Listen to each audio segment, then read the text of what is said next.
мыңда қалай, қандай зарплата алуға болады, қандай доходқа шығуға болады, сол туралы сіздерге айтайын деп тұрмын. БТ 1000 балл жабу үшін өзіңіз 500 балл жасау керексіз. Содан кейін сізде 100 балл жасайтын 5 клиент болу керек.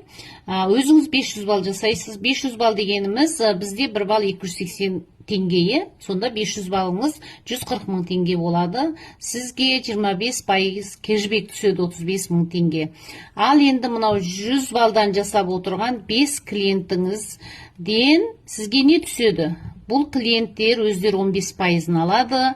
Ал енді сізге 10% кэшбек түседі. Ол 10% дегеніміз жаңағы 5 клиенттен 140 мың теңгені 10-ға жаңа 10%-ы 14 мың теңге болады.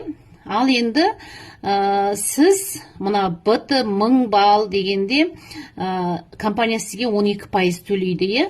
Ол аптовый бағасы 90 теңге. Сонда 90 мыңнан сізге 10.800 теңге түседі.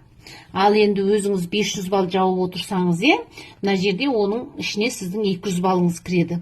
200 балл ол сізге жаңа 200 балдан бірінші 17 мың теңге сертификат аласыз. Оған 5500 теңге төлейсіз да 1100 теңге сізге түседі. Ал енді общий санайық, жаңа мына 500 балдан сізге 35 мың түсті. Сіздің жаңағы 5 клиентіңізден 100 балл жасап отырған 14 мың теңге түсті.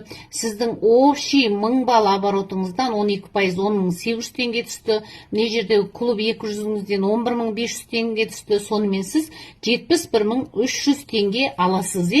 Одан сырт сіз қар ұшқынынан 2 береді сізге компания. 2 қар ұшқыны. Егер сіз 6 қар ұшқынын жинайтын болсаңыз 55 мың теңге болады. Ал енді бір жылдың ішінде 24 қар ұшқынын жинау арқылы 275 мың теңге сертификат ала аласыз. Толық ақпарат үшін профилдағы сілтемені басып маған жазыңыз.